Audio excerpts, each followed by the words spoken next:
If I wasn't pregnant, I was breastfeeding at the same time. From Mamamia, I'm Mia Friedman, and you're listening to No Filter, candid conversations that count. Some women just love being pregnant, and Daniella Rule is one of them. From the age of 17 until she was 35, Daniella was pregnant 9 times, which resulted in her giving birth, as it so often does, to 9 babies. All of them were girls. Yes, Daniella and her husband had 9 daughters.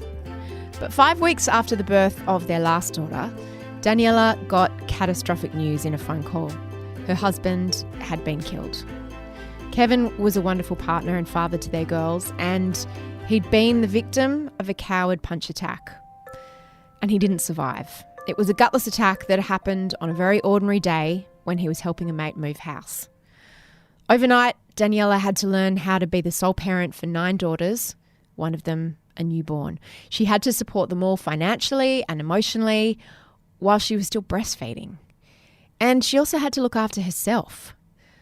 The story of Daniella and her daughters is one of resilience and love, and it resonates with lots of people, so much so that SBS made a TV documentary about them called Family Rules. I invited Daniella into the Mamamia podcast studio to talk about all of it. Here's Daniella. Daniella, welcome. Thank you. You are extraordinary. I mean, there's so many questions I have for you, but I want to start by asking how you met your husband. I met my husband when I was 16. It was in kind of like a time zone sort of shop. Where did you grow up? I grew up in Perth in Western Australia. So, yeah, we had a student-free day, which meant I didn't have to go to school. So all my girlfriends wanted to go into the city and do some shopping, as you do. And fate had it that we met. And actually, I wasn't really interested. I was interested in shopping. How old was he? He's 4 years older, so he was 19. But he looked younger at that point. And so it just happened, and he gave his friend his phone number and gave it to my friend who gave it to me. Oh, I loved high school. So I actually didn't ring him until 5 days later when I was on my lunch break, because I was working in a little ice cream shop, and I went to go into my bag to get some money for lunch, and then I saw this number and I thought, oh. So, yeah, and that's how it started, over the phone. And then did you start dating? What happened next? Yeah, pretty much started dating straight after. And I knew that I would stay with him for a very long time, so it was just... Yeah, what was it about him that you knew? Was it something that was quite quick, or was it a slow burn, the two of you? No, it was quick. It was instant. We were 16. Yeah. It was just like we were attracted. It's pretty simple at that age. I liked his eyes and his smile, and I'm sure he liked my eyes and my smile. And then how long till you had your first child together? I fell pregnant when I was 17, so pretty much the next year. How'd you feel about falling pregnant that first time? I was initially a bit scared. I wrote my mum a letter.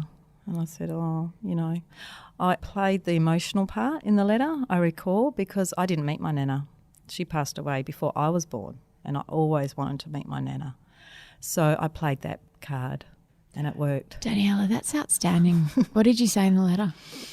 I didn't have the courage to tell her. And I was living away from home, so I went to live in a small town east of Perth, 700 kilometres away. So I wrote her a letter and just told her that I was pregnant. Yeah, and wouldn't it be wonderful that she'd get to meet her grandchild? She was over the moon. I went down and I went to the doctor's appointments in Perth for a bit, and she came along and supported me and was very excited.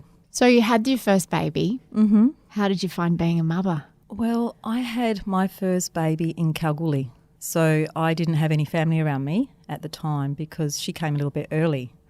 And initially I was a little bit scared during that process, but the midwife was just fabulous. I remember not swearing during the first delivery. I remember saying far out a lot because I didn't want to disrespect the midwife. So it was far out, far out. Nowadays anything goes. So oh yeah. But I found it was just natural. But in saying that, before I had my baby, I didn't even know how to hold a baby, I was nervous. I remember someone handing me a baby and I was like, what do I do? Like, how do I hold this baby? I was 16 and, there weren't babies around me. But I had that mummy feeling, So Your that instincts? nurturing. Yeah, I was, nurturing. And did you and your partner talk about how many children you thought you'd want to have together? Not really. Never really sat down and said we're going to have 9 children. I can't imagine many people do No, say that. no. I was lucky enough to be one of those women that pregnancy was bliss. I carried well. I got back to shape pretty well. It all was natural. I don't give up very easily.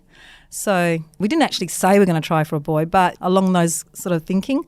But in saying that, as soon as the girls were born, it was just love at first sight. So you wouldn't change them for the world. What were the gaps between each of your kids? The first one and the second one were just over 2 years, and then the rest were 2 years. One was 18 months. So between number 4 and 5 was 18 months. And then the last 3 were 3 years. And at what point did it just become funny that you were having so many girls? Probably number 9. So it's like, we'll try for a boy. Okay, we'll try again. If you'd have had a boy, would you have stopped? Most likely. But then I was stopping after number 9 because she just kicked your ass. She wanted to stay inside me. People in the olden days used to have big families, but now it's seen as something almost like a freak occurrence, like 9 children, and usually it's a situation that only very religious people have, which is having lots and lots of children. You weren't governed by any kind of religious desire or any particular stance against contraception. You just wanted to have more babies. Yeah, I wanted to have more babies, and I did. I see it as a positive. I boosted the population. You really did. Were all your births vaginal? Yes, they were all natural. I had troubles with the second one. Her shoulders got stuck, and I had probably a little bit of preeclampsia. Yeah. And then I had a bit of high blood pressure for the last 3. A lot of women talk about after having babies, particularly if you've had a few in a row, that sense of I just want to get my body back. Not even I want to lose weight, but I want my body to go back to being mine, not having someone inside it or feeding from it. Obviously, that wasn't something that you felt. You were just happy to surrender yourself to the process for years and years. Yeah, my body was no longer mine. Like I said, it just came natural. I became accustomed to it. If I wasn't pregnant, I was breastfeeding at the same time, So I was doing that because I didn't plan to breastfeed all my children. I actually tried to bottle feed my first one, and the midwife said, just have a shot, have a go. And she took it well. And and the rest is history. They all, and I was very, very blessed to have a good supply of milk. Because it's not always easy. No, it's not easy. And every child is different too. I've had 2 that have breastfed really well and one that was a complete disaster in the middle. So just because one's easy doesn't necessarily mean they all will be. That's right. So I actually see it as a blessing, and it worked for me. So there will be times when I just feel like, but then I miss being pregnant too. I loved being pregnant. I missed it. Yeah. So it was something that I really enjoyed, feeling this beautiful creature. Yeah, it was a miracle, isn't it? Yeah, it's growing inside and just fluttering and just feeling them grow, and just that love and the bond before they're even born. It's just, it's amazing. It's an amazing experience. And for women who are able to do that, it's a blessing. And so, I feel like it's a blessing, and that I shouldn't, complain about having 9 girls and not having a boy, because they're all healthy.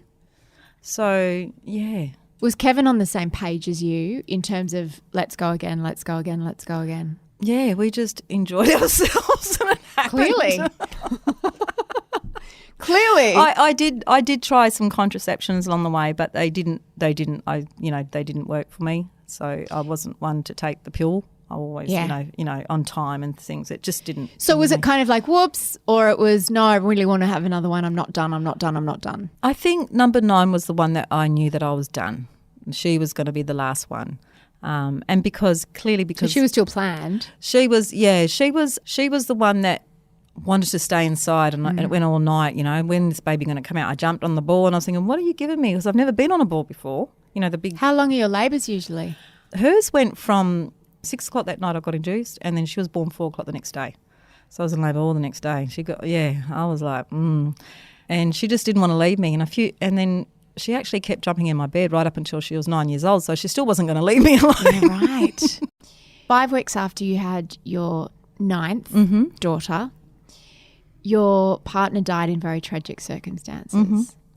Can you tell me a little bit about that if it's not too distressing? Yeah, he went to help his uncle move some furniture. I remember the last time I saw him was a smile. I saw his smile. And I was wondering why he wasn't ringing me. Whilst he was there, he was hit, one-hit punch, and didn't survive from that.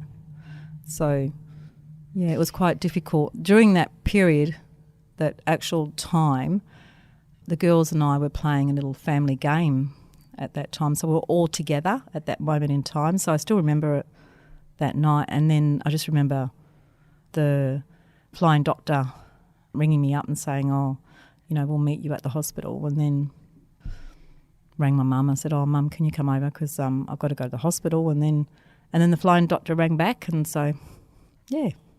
You were still looking after a newborn. Yes. You had 8 grieving daughters. Yes. And a baby. Yes. How old were the girls at that stage? So my oldest daughter was 17. She was in her first year at university doing her teaching.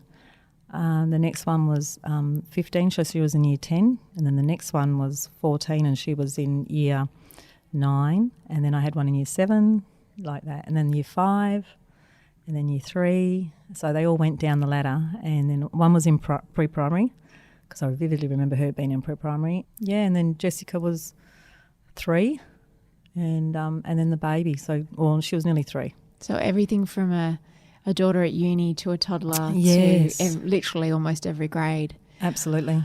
How do you manage the grief of so many people under one roof? Oh, it was a very traumatic period of my life, and I look back and I think, you know, I really don't know how I did it, because looking back, I just did what I needed to do to survive at that point in time. I had a very supportive mother, and my sister would ring me up every day. So my mother and my sister would constantly make sure that I was okay, and my brother would come over nearly every Saturday and spend the day with me. I suppose the hardest thing is being there for each and every one of them. Like, you know, they're all going through their own, you know, one bottled it up, didn't want to talk about it.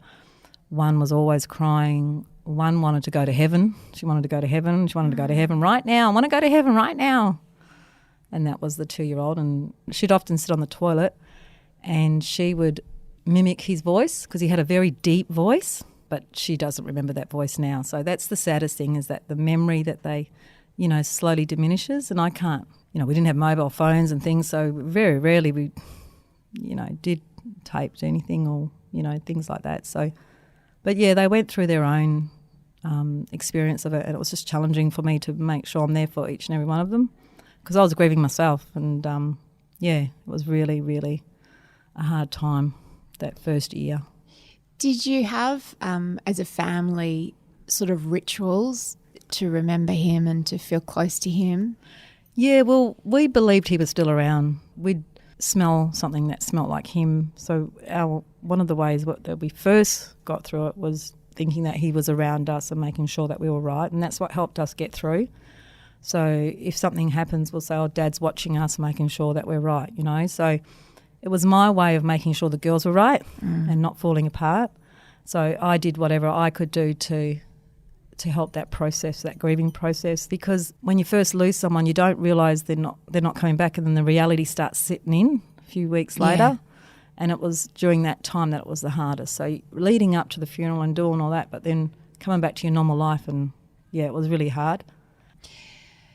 The logistics of just having 9 children, I've often wondered, people with big families, how you connect with each of those children in a day. Like, how do you check in with them all? I imagine some days you just can't because there's not enough time in the day. What sort of tools do you use to make sure you've got 9 individual relationships that are that close?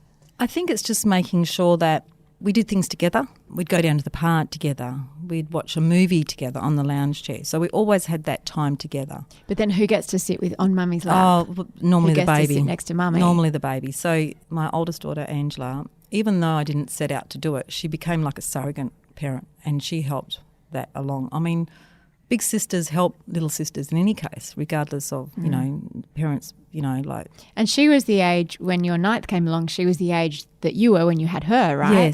Yes. So so she helped with that process, and I think she was the oldest and the youngest were my rock, because the oldest helped me and my youngest got me out of bed because she was breastfed.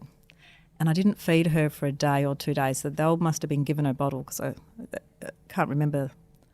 And then my sister-in-law said, oh, she really wants a feed, And so I had to feed her, and that's when I had to make sure I was there for her. So, you couldn't just stay in bed with your head under the covers as much as you wanted to. Yep, I had to get out of bed and do that.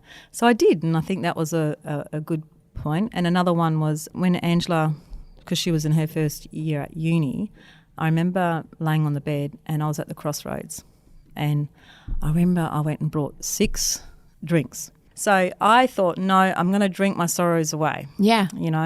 Because, and then what happened was I had it, and then, but I didn't touch it.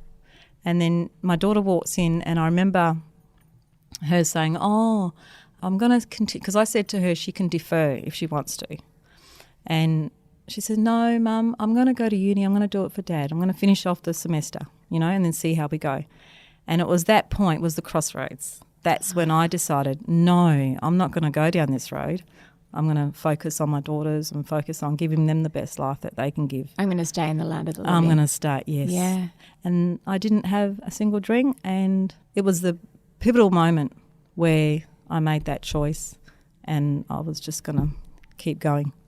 I've heard some women talk about compartmentalising their grief, like when you have to get on with life and you have to be a carer, or you have to go to work, or you've got other children, you kind of put it in your pocket and take it out when you know you can sort of be with it, I suppose. Is that what you had to do with 9 incredibly needy people depending on you? Yeah, I call it putting it on the shelf. Yeah. Yeah, so you put it on the shelf and you can deal with it later. Yes. Yeah. Were you able to do that? Yes. Quite often I'd write a lot of things down and then rip it up, and then to get things out of my head. Otherwise I just needed to get it out of my system. Yeah. But there was days when I would sit in the car outside and cry in the car. So I wouldn't cry in front of them, but I've learned that you should be able to do that. But at that point I didn't want them to see that. I felt like it wasn't at that point in time that they should see it because that's their mum. But I used to smoke. I took it up after Kevin passed away. And then the girls came along and said, oh, Mum, Dad's gone. We don't want you to go. And so they got all my smokes and they broke it up, and I never started. No, I just went cold turkey. Yeah. Because of what they did, like that statement that they made.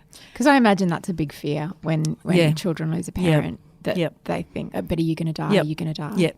Yeah. So there was a commercial on TV, and there was a lady dying of cancer, and then they saw that, and then, and they said, no, Mum, we don't want to lose you too. So I went cold turkey and I did it. So I have gone through bits and pieces and come out of it and decided just to be positive, as much as you could. But in terms of being there for all of them, it was always a challenge. But the thing about having a big family is they were there for each other. They knew that if I was busy with the baby, they just knew. It was just an unspoken code. And, of course, if they needed me at that point, I would be for them at that point. But I was really lucky. My girls are really pretty good. So it made it easier for me. Yeah. Are you ever alone when you've got 9 kids? I've been alone recently. Have you? Because they're all growing up. How many of them are still at home? 2. Only 2? As we speak, 2. Wow. Yeah, but during filming, I had 4. Yeah, 2 couldn't wait to move out. I want to move out of this house. So have they left gradually? Yes. Or was there a mass exodus?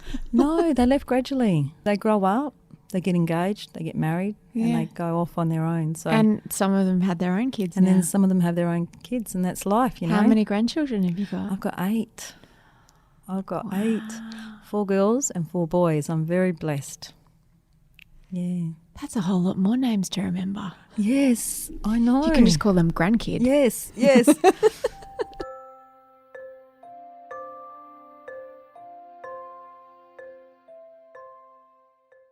What are some of the things that people would never think of that are particularly interesting or challenging about living in a house with 9 daughters?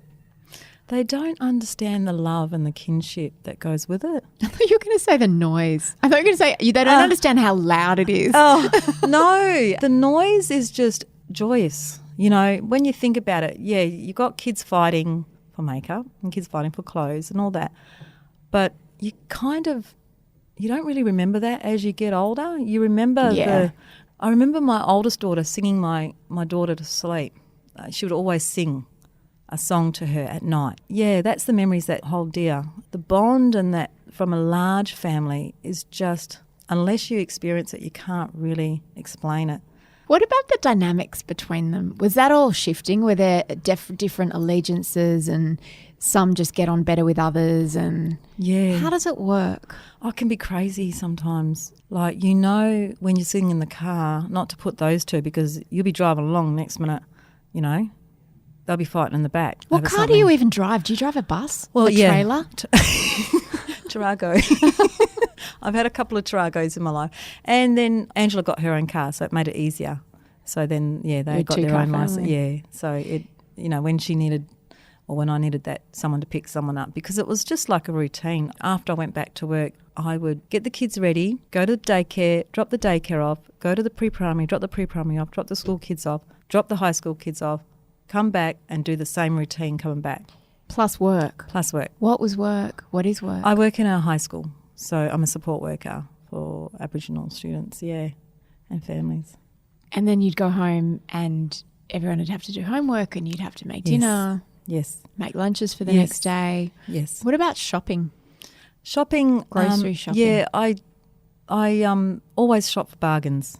So very rarely did they have Cocoa Pops and Fruit Loops and stuff like that. It was only on a payday or something like that there, Porridge and Wheat Bix, things that went around, and Wheaties, that's what they lived on. So didn't have all the fancy stuff unless it was So. And did everyone chip in? Like, were there rosters for chores and different jobs? Because you couldn't do everyone's washing and make everyone's lunch. And well, I did all my washing. I washed all their clothes because I was really had to have everything organised. So at that point you have to, because if you don't have that routine and you're not organised, things will go wrong and then you're late for work and that.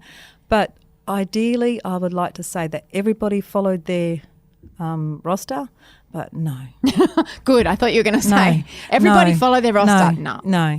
Number two, and she still is to this day, is a cleaning freak. So she's always the one that does everything, the cleaning and stuff, as well. But the thing that annoyed me the most is that when one's lazy, they're all lazy. So no one does it. How did the show come about? There's a producer, director, Carla Hart, and she did a short documentary on my daughter, Angela's Rules. She was an aspiring singer and she was also, all these sisters, and Carla got to meet her through the music arena, and then she did that observational documentary, and from there she was like, gee, you guys are entertaining. So she had this wonderful idea to do a documentary on all of us. And we kind of blew it off because we thought, we're pretty boring. Our lives are pretty boring and there's nothing special about us. So we dismissed it laughingly, and I remember that night as well. And then, she came to us and said, look, and not just a half hour, 6 episodes. How did you make the decision to do it? Because it had to be an all-family decision. Yeah, we got together and we just thought about it and we spoke about it. And, we just agreed, why not? The actual process of being filmed, how does that play out? It was really, really daunting because you've got this camera and you're very self-conscious of what's going on and, what do I look like and things like that. But I was determined to be as natural as possible. And so I let my flaws out, I let my vulnerability show. And I thought, if I'm going to do it, I'm going to be true to myself as much as I possibly can, consciously knowing, of course. And that's what I did. And I think the girls did it. And it was really put together really well. So whilst you've got the cameras in your face, and it's not literally in your face, we learned a lot from Series 1. So when we went into Series 2, they knew the dynamics of the sisters and they knew us more in ourselves, probably more than what we do. So they knew when things would happen just by conversations. And it's just, I find it really amazing how they just go straight for that, when they know. But it is daunting with the cameras in your face, but I think the crew made it easier by becoming like a family, and so they weren't really, they weren't outsiders. It was just, they made it as natural as possible. How old are you now, Daniella? I'm 49. I've got like few more months in my naughty 40s. I couldn't have guessed how old you were. If you'd have said to me you were 40 or 50, I couldn't have guessed. Oh, You've got the most beautiful face. thank you. Have you got a new partner? No, Are you dating? no. Why not? I think I've just concentrated on my girls. And, I think that I'm open to it. I'm open to it because I have to be, because my girls are all growing up, You've got a lot of life to live. Yeah, I've got a lot of life to live. And a lot of love to give, I imagine, I too. do. I have a lot of love to give. And when that right person comes along, I'm open to it. Yeah. But, I just raised my girls, and I'm, so busy raising them that I kind of not neglected but just put their needs before my own. And I possibly shouldn't have done it like that, but I did. And but that's okay, So you're not on Tinder yet? Not yet. Not on Tinder.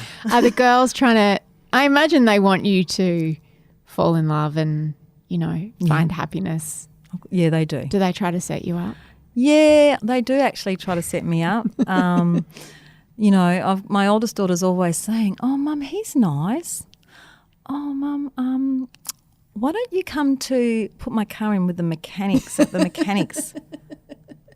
Mum, I don't think he's married. He hasn't got a ring on his finger. Oh, it's like pimpmymum.com. Yeah.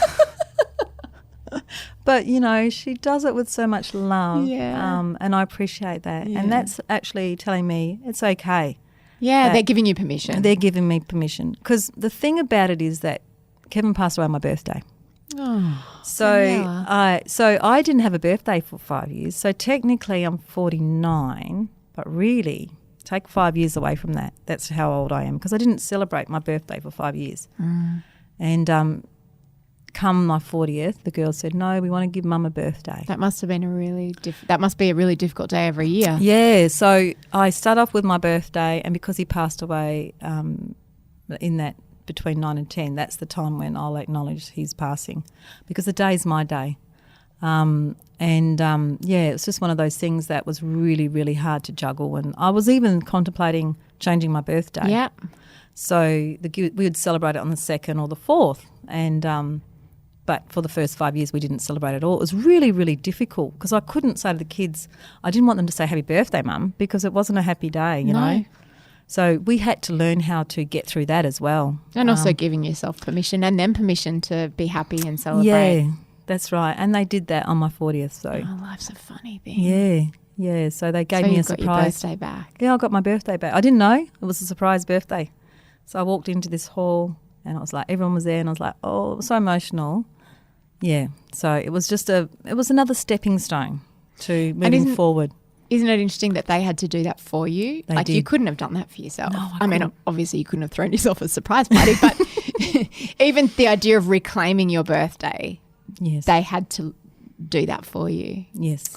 What beautiful girls you have. They're an absolute credit to you. Yeah. You should be so proud. I am proud of them. You know, as much as they drive me crazy, I am very proud of them. And they should be proud of you. Yeah. Thanks, Daniella. Thank you. Thank you for listening to No Filter. You can watch the second season of Family Rules on demand now. I think you can also watch the first season too. That's what I did. And if you want to know how other busy women get things done, you can check out our I Don't Know How She Does It podcast, where we've spoken to some very busy women like Carrie Bigmore, Zoe Foster-Blake and Rebecca Judd. Next week, my third and my most interesting interview with Samuel Johnson. We weren't each other's type. She didn't like me. She loved me. I didn't like her. I loved her. No Filter is produced by Liza Ratliff. I'm Mia Friedman, and I will see you on mamamia.com.au.